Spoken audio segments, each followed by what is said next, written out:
की भारत माता की किसान एकता जिंदाबाद, किसान एकता जिंदाबाद, जय जवान जय किसान, जय जवान जय किसान। आप सभी इस बाबा गरीबनाथ की पावन धरती पर पधारे सभी किसान साथियों का मैं स्वागत और अभिनंदन करता हूं। आप सभी किसान साथियों की समस्या के बारे में क्या बताएं, दुख की पीड़ा को देख करके आप यहाँ पे विराजे हो। आप अपना समय निकाल कर आए हो, काम को छोड़ के यहाँ आए हो, किस कारण आए हो सभी को पता है। मुख्य समस्या जो लाइट की है, जब तक 220 kV का जीएसएस नहीं बनेगा तब तक जो सहमति देने के लिए बाड़मेर से कलेक्टर साहब नहीं आएंगे तब तक किसानों की एक ही राय है कि हम नहीं यहाँ से हटेंगे। कोई सहमत हो क्या? बैठने के लिए कौन कौन सहमत है बताइए किसानों? सिर्फ यहाँ आने के लिए राजी नहीं होंगे, कुछ न कुछ करके जाना पड़ेगा। आते तो है, हर रोज ज्ञापन भी देते हैं, कई संगठन के लोग देते हैं, कई पार्टियों के लोग, कई नेतागण ज्ञापन देते हैं हर रोज। कुछ समाधान हुआ क्या? नहीं हुआ। तो समाधान नहीं हुआ, इसलिए अपन को यहाँ पर के डट कर रहना है, समस्या का समाधान करके ही निकलना है।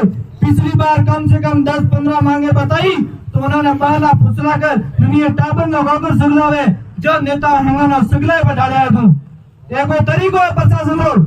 तो ये प्रशासन जगाने वास्ते अपन एक नयो मिसाल खड़ो करना पड़ेगा, किसानों ने बहुत बड़ो आंदोलन करना पड़ेगा।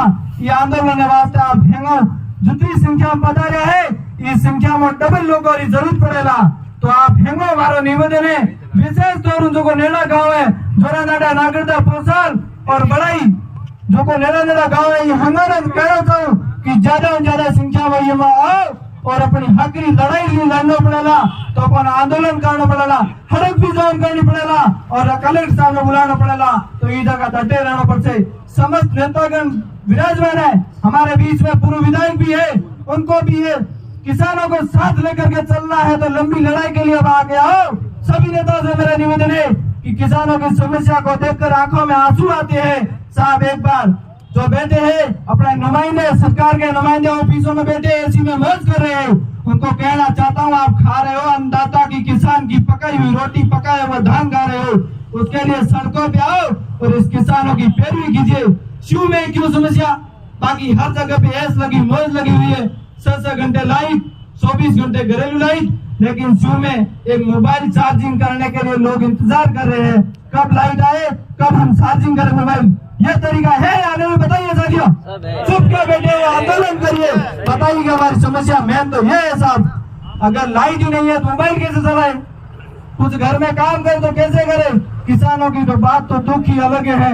जो किसान खेत के अंदर जाता है तो देखता है कि मेरी फसल कितनी रही है, फसल तो नष्ट हो गई है।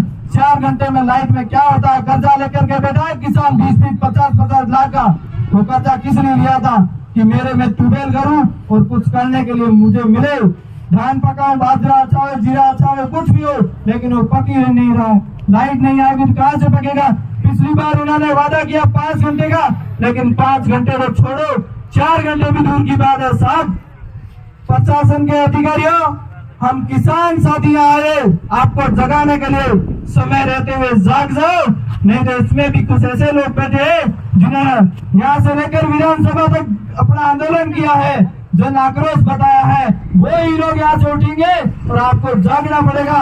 समय रहते हुए आप किसानों की मांग को अड़े रहिए। मेरा किसान साथियों से निवेदन है कि प्रशासन तो अपन को पहला फुसला करके यहाँ से निकाल देंगे, लेकिन आप एक समझना कि हमारी मांग मानी है या नहीं मानी है तो ही जाना, नहीं तो यहाँ तक डटे रहना। काम अपना 4 दिन खराब हो जाए, लेकिन अगली सीजन खराब नहीं होनी चाहिए। यह तो सीजन खराब हो गई है, अगली सीजन के लिए अपन को समझना है कि अगली सीजन के लिए अपन को क्या करना पड़ेगा, उसकी ओर देखना। यह तो खराब हो गया, इसका मुआवजा सरकार के पास पैसे नहीं है, कहाँ से दे? क्योंकि यह तो सरकार कोई भी गवर्नमेंट हो, लेकिन उस सरकार के पास पैसे किसानों को देने के लिए नहीं है। पैसे है सिर्फ शिव के अंदर देने के लिए नहीं है। क्या? क्योंकि अपने खुद के अंदर कमी है, अपन खुद जागते नहीं है, घर में बैठे बैठे सो रहते हैं, सोशल मीडिया में ग्रुप तक सुमित रहते हैं। ये समझ लो साथियों, यह समय बहुत बड़ा आगे चल रहा है। ऐसा समय चलेगा तो आप घर में सोए ही रहेंगे। ये 4 घंटे आ रही है, अगली बार 2 घंटे आएगी, 1 घंटा भी नहीं मुश्किल है। मैं आपको कह रहा हूँ, सीधा सभी को बताना चाहता हूँ कि अगली बार 2 घंटे भी नहीं आएगी अगर आप घर पे बैठे रहिए तो। मैंने समझना है और इस नेताओं से मेरा निवेदन है कि शिव विधानसभा की पैरवी करने वाला हमें एक आदमी चाहिए, हमें 20 जनों की कमेटी चाहिए ताकि 220 केवी के बारे में कुछ जानकारी तो ले। अभी तक किसी को पता ही नहीं है कि 220 क्यों अटका है। कोई कह रहा बजट नहीं आया, कोई कह रहा स्टे लगी हुई है, कोई कह रहा वो है। और दूसरी बात रही 2018 और 21 का क्लेम, मैं दोनों सरकारों को कहना चाहता हूँ, ये किसान अपने को वोट देकर के आगे भेजते हैं विधानसभा में और लोकसभा में, तो उसकी कुछ पैरवी करो। यहाँ से जो सदस्य कहते हैं उनकी सुनो। और 2018-21 का क्लेम अभी तक क्यों नहीं आया, तो आप 2023 का या 2022 का खराबात हो गया, इसका तो बीमा भर देते हैं, बीच में ठोक देते हैं, कंपनी ठोकी गई या सरकार ठोकी गई, तो हमें नहीं पता। हमें 2018 और 21 का क्लेम चाहिए और हर तरफ जो किसान मांग कर रहे हैं उस समस्या का समाधान चाहिए। मैं प्रशासन को जगाना चाहता हूँ, समय रहते हुए जल्दी आप प्रशासन विभाग पधारे, नहीं तो आपको इससे बड़ी संख्या मिलने के लिए तैयार है। जय हिंद, जय भारत, जय किसान, जय जवान। बहुत बहुत धन्यवाद जो स्वरूप जी कुमेवत। अब जो भी खड़े हैं एक बार बैठ जाइए कृपया करके, क्योंकि अपने को लंबा चलना है, पीछे मत जाओ। जब आवाज लग रही है बैठ जाओ तो आप लोग पीछे जा रहे हो, यहाँ के बैठ जाओ।